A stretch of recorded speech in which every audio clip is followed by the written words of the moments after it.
చెప్పిన రోజు చెప్పినట్లు పనిచేసే ప్రభుత్వం తమదని ఆంధ్రప్రదేశ్ ముఖ్యమంత్రి చంద్రబాబు నాయుడు తెలిపారు. విజయవాడలో ఆటో డ్రైవర్ల సేవలో పథకాన్ని చంద్రబాబు ప్రారంభించారు.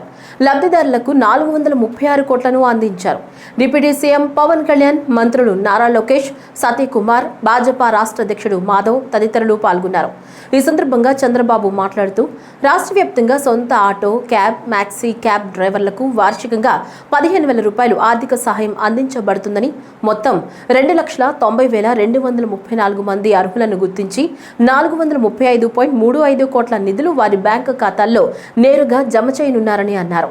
పవన్ కళ్యాణ్ మాట్లాడుతూ వైకాపా ప్రభుత్వంలో ఇబ్బందులను ఆటో డ్రైవర్లు తమ దృష్టికి తీసుకొచ్చారని, గ్రీన్ ట్యాక్స్ భారంపై ప్రముఖంగా ప్రస్తావించారని, దానిని తగ్గించామని, కూటమి ప్రభుత్వం రాగానే రోడ్ల మరమ్మతులు వెంటనే చేపట్టామని తెలిపారు. గ్రామ స్థాయి నుంచి దేశ రాజకీయాలన్నీ ఆటో డ్రైవర్లే చర్చిస్తుంటారని ఆంధ్రప్రదేశ్ మంత్రి నారా లోకేష్ తెలిపారు.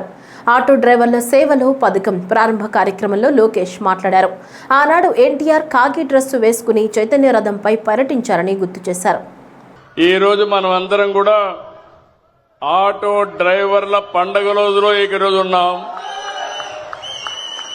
నిన్ననే ఆయుధాల పూజల్లో వాహన పూజ చేశారు, ఆటో పూజ చేశారు. అవునా కాదా అని అడుగుతున్నా. చేశామంటే చేతుల పైకెత్తండి. ఇప్పుడు మీ అందరూ ఒకసారి సెల్ ఫోన్లు చూసుకోండి. ఆటో డ్రైవర్లు డబ్బులు వచ్చిందా లేదా? ఇది నిజమైన పండుగ. గట్టిగా చప్పట్లు కూడా చెప్పండి. ఒక్క నిమిషంలో మీ అకౌంట్ లో డబ్బులు వచ్చింది. మీ ఫోన్లో చెక్ చేసుకున్నారు. బ్యాంకుకు పోయే పని లేదు. కన్ఫర్మేషన్ కూడా వచ్చేసింది. అవునా కాదా అని అడుగుతున్నా.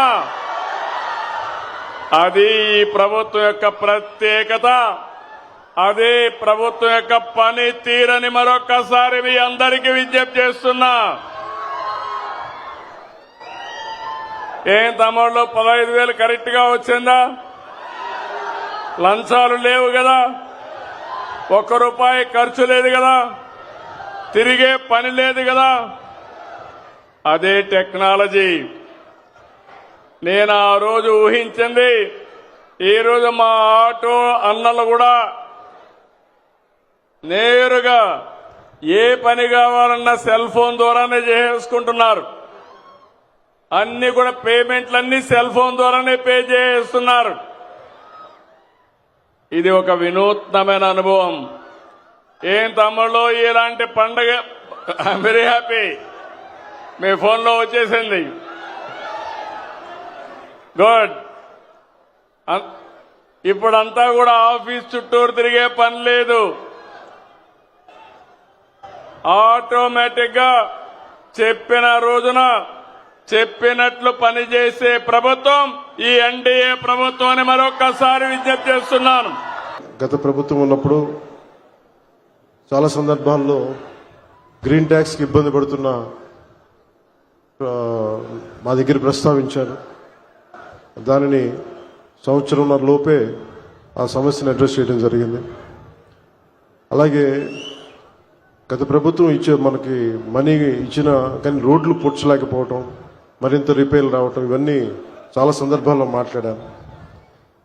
ముఖ్యంగా స్త్రీ శక్తి ఈ ఉచిత బస్ ప్రయాణం ఈ పథకం కింద ఇది ఇచ్చినప్పుడు మొట్టమొదటిసారి కేబినెట్లో ప్రవేశపెట్టినప్పుడు ముందుగా ఆలోచించింది మీ ఆటో డ్రైవర్ మీ వృత్తి మీ గురించి ఆలోచించాం. ఫస్ట్ ఏదన్నా ఉచిత బస్సు ప్రయాణం ఇస్తే ఆటోలకు ఇబ్బంది అవుద్ది, వారి ఉపాధికి ఇబ్బంది అవుద్ది, అందరూ బస్సులో వెళ్ళిపోతే మా పరిస్థితి ఏంటని ఖచ్చితంగా అంటారనేది ఆ రోజు కేబినెట్లో ప్రస్తావిస్తే గౌరవ ముఖ్యమంత్రి గారు ఒకటే ఇచ్చారు, ఎట్టి పరిస్థితుల్లో కూడా వారి నిర్లక్ష్యం చేయం, వారికి ఏ సమస్యలు ఉన్నా సరే వారిని ఎలా కాంపెన్సేట్ చేస్తాం దాని మీద కొంచెం సమయం కావాలని మనస్ఫూర్తిగా ఆయన ఆ రోజు చెప్తే మేమందరం బలంగా నమ్మాం. దాన్ని పెట్టుకుని ఈ రోజున మీకు 15,000 రూపాయలు చాలా సంవత్సరాల కాలంలోనే వచ్చిన వెంటనే సంవత్సరాల కాలంలో మీకు 15,000 రూపాయలు మీ అకౌంట్లో పడబోతుంది. దానికి ఆ నిర్ణయం చాలా ఇబ్బందికరమైన పరిస్థితులు ఆర్థికంగా.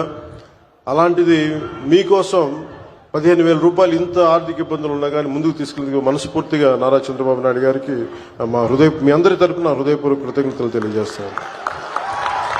ఆనాడు ఆటో డ్రైవర్ నాకు చెప్పింది ఒకటి, కుడి చేతిలో 10,000 పెడతారు, ఎడం చేతిలో 20,000 రూపాయలు లాగేస్తారని. అరే ఎట్లా లాగుతున్నారా భయ్ అని అడిగా. గ్రీన్ ట్యాక్స్ పెంచారు, 20,000 రూపాయలు చేసి బాదుతున్నారన్నారు. అదేవిధంగా రోడ్ల పైన ఉన్న గుంటలు పూడ్చట్లేదు, 5 సంవత్సరాలు ఎవరు పట్టించుకోలేదు. ఆ గుంటల వల్ల మా ఆటోలు రిపేర్లకు వస్తున్నాయి, దీనివల్ల చాలా చాలా ఇబ్బంది పడుతున్నామని ఆనాడు చెప్పారు. అందుకే మీ ఆదరణతో 94% సీట్లు ఈరోజు ప్రజా ప్రభుత్వం కైవసం చేసుకుంది. మన ప్రభుత్వం అధికారంలోకి వచ్చిన వెంటనే గ్రీన్ ట్యాక్స్ ని ఏకంగా 3,000 రూపాయలకి తగ్గిస్తాం జరిగింది. అంతేకాదు పవన్ అన్న నాయకత్వంలో సుమారుగా 2,000 కోట్ల రూపాయలు ఖర్చు పెట్టి గుంటలంతా కూడా మనం పూడ్చడం జరిగింది. ఈ రోజు ఎక్కడ లేని విధంగా కొత్త రోడ్లు కూడా మన ప్రభుత్వం వేస్తున్నాం. అంతేకాకుండా ఆటో స్టాండ్లు ఏర్పాటు చేయాలి, మీకు అక్కడ తాగునీరు అందజేయాలి. ప్రత్యేకంగా మహిళలు ఆటోలు తోలుతున్నప్పుడు వాళ్ళకు కావాల్సిన టాయిలెట్లు కూడా అక్కడ ఏర్పాటు చేయాలి. ఎలక్ట్రిక్ ఆటోలు మీకు అందిస్తమే కాదు, ఛార్జింగ్ పాయింట్ కూడా ఏర్పాటు చేయాలని ఆనాడు మాకు చెప్తాం జరిగింది. ఇది చేసే బాధ్యత కూటమి ప్రభుత్వం తీసుకుంటుందని ఈ సభాముఖంగా ప్రజలందరికీ నేను తెలియజేస్తున్నా. నేను యువగలం పాదయాత్ర చేసినప్పుడు మహిళల్ని కించపరిచే విధంగా ఆనాడు రోజా గారు మాట్లాడారు. మా తెలుగు మహిళ చీరలు గాజులు ఆమెకి ఇచ్చేదానికి వెళ్ళినప్పుడు వెళ్ళిన ఆటోని ఆనాటి పోలీస్ సోదరులు సీజ్ చేశారు. ఆ ఆటో డ్రైవర్ పేరే హమీద్ బాషా.